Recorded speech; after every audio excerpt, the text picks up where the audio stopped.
நாடுகளும் தங்களுடைய ஆயுதங்களை பயன்படுத்தி மற்ற நாட்டின் மீது தாக்குதலை வேகப்படுத்திக் கொண்டிருக்கின்றார்கள்.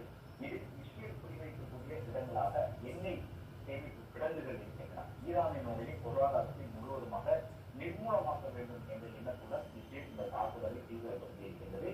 மத்திய கிழக்கு நாடுகள் தான் பெரும்பாலும் இந்த எண்ணெய் உற்பத்தியில் இருக்கக்கூடிய ஓபெக் கூட்டமைப்பு என்று சொல்லப்படக்கூடிய அந்த எண்ணெய் உற்பத்தியாளர்களுக்கான முழு அளவிலான உற்பத்தியாளர்களாக இருக்கின்றார்கள். இப்போது ஈரானை குறிவைத்து இஸ்ரேல் நடத்தக்கூடிய தாக்குதலால் கச்சா எண்ணெய் சேமிப்பவர்கள் எல்லாம் கண்டறியப்பட்டு அவற்றின் தாக்குதல்கள் நடத்தி வருவதன் காரணமாக அடுத்த கட்டமாக எரிபொருள் விலையை உயரச் செய்யக்கூடிய ஒரு வாய்ப்புகள் எல்லாம் ஏற்படும் என்ற ஒரு கருத்தில் உலகர்கள் முன்னேறினார்கள். அதே போன்று பல்வேறு இடங்களில் அந்த நகரங்களை குறித்து நடத்தக்கூடிய தாக்குதலால் ஈரான் முழுவதுமாகவே ஒரு போர் சூழல் இருக்கக்கூடிய நிலையில் அங்கிருந்து பொதுமக்கள் அச்சத்தோടെ பயணம் செய்து கொண்டிருக்கக்கூடிய காட்சிகளை பார்க்க முடிகின்றது. இஸ்ரேலை பொறுத்தவரை குறிவைத்துதான் தாக்குதல் நடத்துகிறார்கள். இஸ்ரேலினுடைய உளவு அமைப்பான மொசாதி சார்ந்தவர்கள் ஈரானுக்கு ஊடுருவி இருக்கின்றார்கள்.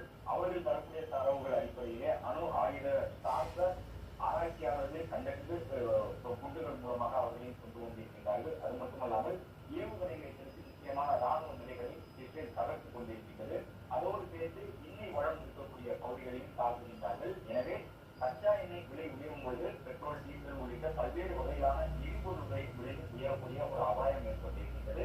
எனவே இந்த எண்ணெய் நாடுகள் கூட்டமைப்பு, அதாவது கச்சா எண்ணெய் உற்பத்தியாளர் கூட்டமைப்பை சார்ந்த அனைத்து நாடுகளும் இந்த போரின் காரணமாக தங்களுடைய உற்பத்தியை குறைக்க வேண்டிய ஒரு சூழல் ஏற்படலாம். அது மட்டுமல்லாமல் மற்ற நாடுகள், ஈரானின் வெளியில் இருக்கக்கூடிய நாடுகள் கூட மேற்கு ஆசியா பகுதியிலிருந்து கிழக்காசிய நாடுகளை நோக்கி எண்ணெய்களை கொண்டு வருவதிலும் ஒரு தாக்கத்தை ஏற்படுத்தும். கடல் வழியாக கச்சா எண்ணெய் கொண்டு வருவதிலும் ஒரு பெரிய தேக்க நிலையை உருவாக்கும் என்பதன் காரணமாக உலகின் பல்வேறு நாடுகளும் ஈரான் மற்றும் இஸ்ரேலை அமைதிப்படுத்துவதற்கான முயற்சிகளில் ஈடுபட்டிருக்கின்றார்கள்.